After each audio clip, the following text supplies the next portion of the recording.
Hello, everyone. This is Sam the History Man here. Welcome to another episode of Fletcher Destroyer Ships. As promised, we are going to be starting a series on Destroyer Division 96, and that's going to be starting with the USS Bullard DD 660. Now, during the war, when they would do their monthly reports, they called them war diaries. And I kind of like that, so I think that's what we're going to call them. So our Destroyer War Diary starts with the USS Bullard right now.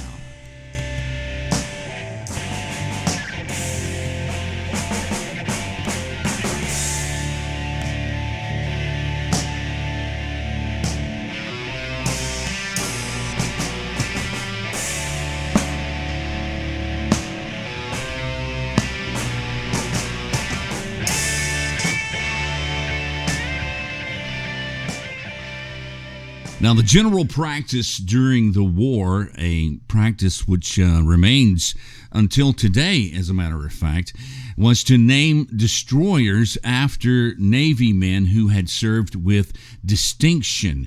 Well, the USS Bullard is no exception. The Bullard was actually named for Admiral William Hannum Grubb Bullard. Now, Admiral Bullard was born on December 6th of 1866. And he was an admiral of the United States Navy whose service included duty during the Spanish-American War, World War I, and after World War I, he established the Navy's patrol on China's Yangtze River. A noted electrical engineer, he wrote a popular handbook on naval electrical systems and contributed to the use of radio in the Navy. He was a pioneer in that. In his early life and education, William Bullard was born in Media, Pennsylvania on December 6, 1866, as we said. His father was Orson Flagg Bullard, a member of the Pennsylvania legislature.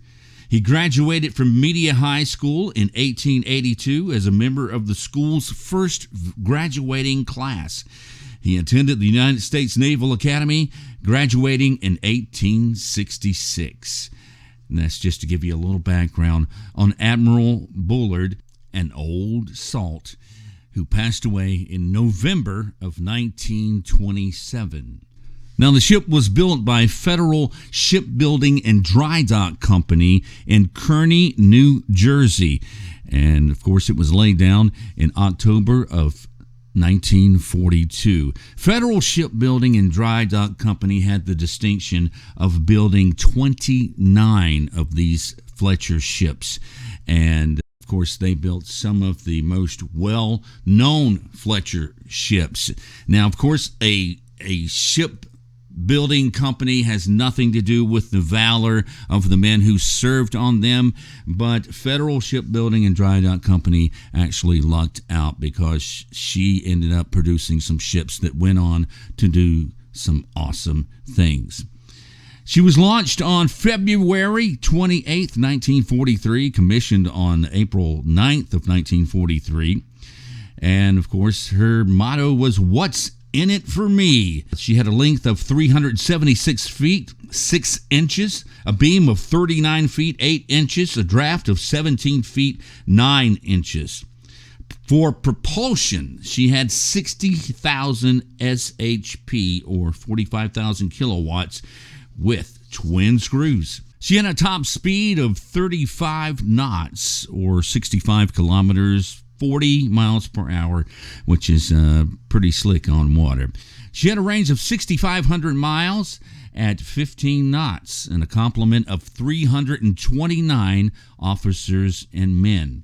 Now, for her armament, she had 5-inch 38 caliber guns, as is the standard with Fletchers, 4 40-millimeter anti-aircraft guns, 4 20-millimeter anti-aircraft guns, and of course, this is just what she started with. She would have gained more 20-millimeter guns as the war went on.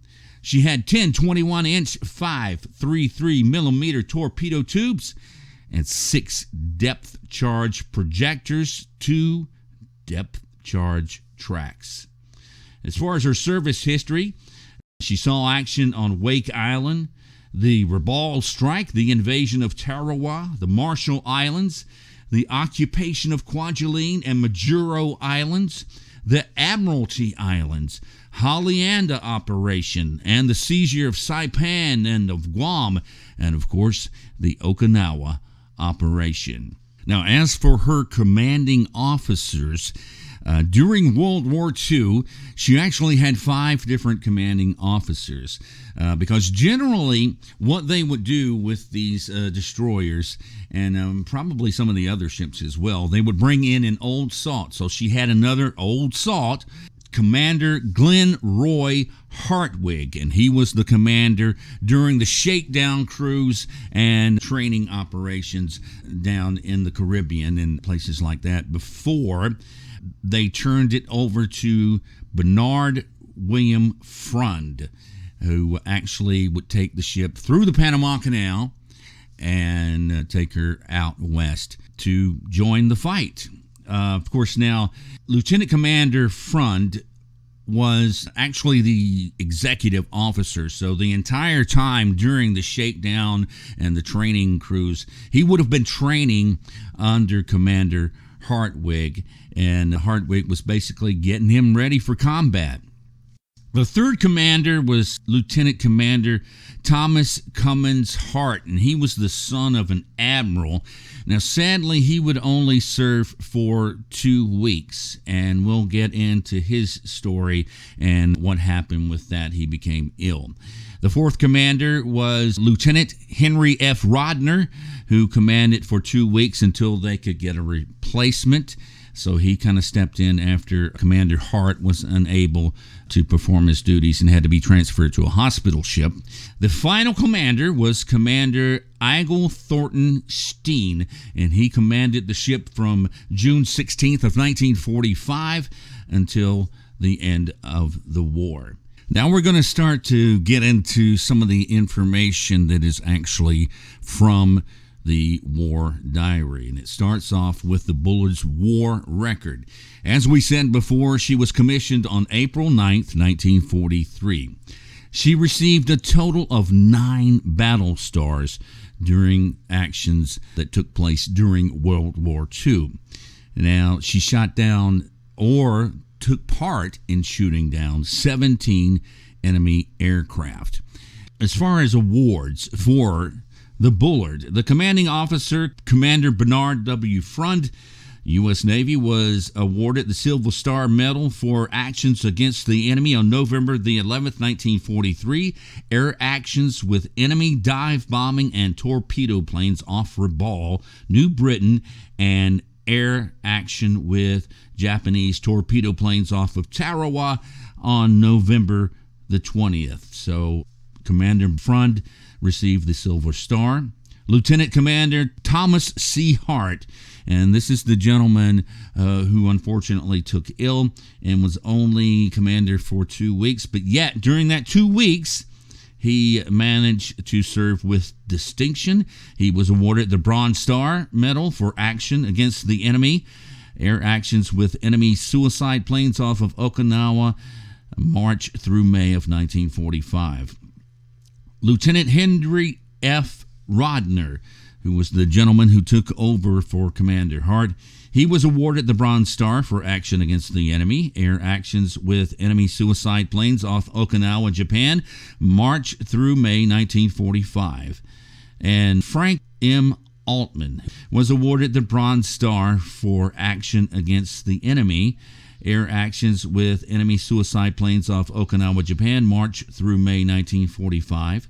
Lieutenant Edmund J. Burrow, U.S. Navy Reserve, was awarded the Navy Commendation Ribbon for meritorious service in fighting fires on the USS Franklin. And we spoke about the Franklin on our last series.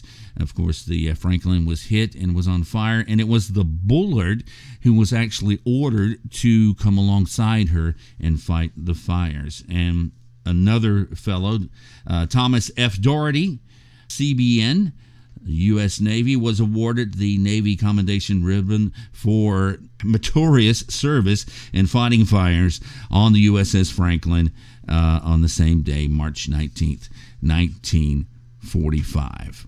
And finally, another gentleman, Frank A. Stiers, CEM, that was his rating, United States Naval Reserve, was awarded the Navy Commendation Ribbon for meritorious service in fighting fires on the USS Franklin, March 19th, 1945. Now, during her service, she suffered superficial damage to the aft deck structure when it was struck by the wing of a Japanese suicide plane on April 11th, 1945. And now it's time to get into her actual war diary, her war record. But I'm not going to cover the training period, because rather than spend a whole lot of time telling you how many 5-inch rounds she spent while firing target practice off of Chesapeake Bay, why not just skip ahead to when she enters Pearl Harbor? So we are going to start with that. On July 15th, 1943, Lieutenant Commander Bernard W. Frund, and by the way, please forgive me if I am mispronouncing this captain's name.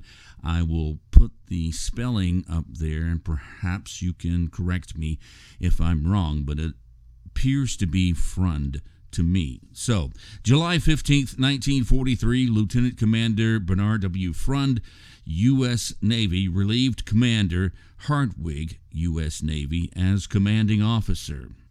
From October 21st through November the 4th, operated with company with task groups 53.3 and 53.2 in accordance with the Commander Central Pacific Force Movement Order number CEN 1-43. Combined task groups conducted training exercises in Fiji and New Hebrides area. Now, on November the 11th, she was operating in company with Task Group 50.3, about 100 miles southeast of Rabaul, New Britain. During the morning, carrier planes attacked shipping in Rabaul Harbor. At 13:35, Carrier Task Group 50.3, Rear Admiral Montgomery, commanding from the USS Essex, which is the flagship, reported a large group, about 140 enemy planes, approaching the formation from the northwest at a distance of about 72 miles. At 13:45, friendly fighter planes intercepted the enemy group. Between 13:55 and 14:20, the formation was under intense air attack by Vals and Cates. During this action, the Bullard shot down, unassisted, 3 torpedo planes, Cates. All 3 planes were seen to crash in flames. None of the ships in the formation were damaged. Between May 13th and June 10th of 1944, she was moored in Paliculo Bay at Espiritu Santos, and also conducting several training exercises in preparation for the Marianas Campaign. From June 10th until August 15th, the Bullard operated with various task groups in connection with the capture and occupation of Saipan, Guam, and Tinian Marianas Islands. With the exception of 2-day periods at anchor in Inuiatak, the vessel remained at sea in the vicinity of the Marianas Islands the entire period. On June 17th at dusk, while screening the USS Corregidor, Coral Sea, Gambier Bay, and Kitcombe Bay, the formation was attacked by 5 dive bombers and 1 torpedo plane. The Bullard assisted in shooting down 1 Val that was seen to crash. There was no damage to the ships in our formation. The following day, on the afternoon of June 18th, a determined yet well-coordinated torpedo plane attack was made on the same formation by 8 twin-engine torpedo planes, otherwise known as Helens. All 8 planes were destroyed by gunfire of ships in the formation without damage to any ship. The Bullard shot down 2 of the planes unassisted and damaged another. After the action, this vessel recovered 2 friendly fighter pilots who were forced to make splash landings. The Bullard departed Guam on August 10th in company with Destroyer Division 96 screening 5 auxiliaries, arriving at Eniwetok on the afternoon of August the 15th. This would conclude the Bullard's participation in the Marianas campaign. She would depart Eniwetok on August the 16th and would arrive at Pearl Harbor on August the 25th, where she remained until September the 9th, when she left en route to San Francisco for an overhaul at the U.S. Naval Dry Docks at Hunters Point, California. And she would remain in dry dock until November the 19th. From November the 19th until February the 18th of 1945, the Bullard operated under orders of the Commander Operational Training Command Pacific as an engineering and gunnery training ship for new construction personnel, and thus she would not participate in the Philippines campaign. And that's going to conclude part 1 of our destroyer war diary of the USS Bullard during our profile of Destroyer Division 96. I hope you're enjoying it so far. I want to thank you so much for tuning in to Fletcher Destroyer Ships, and I hope you'll tune in for part 2 of our destroyer war diary of the USS Bullard. Take care.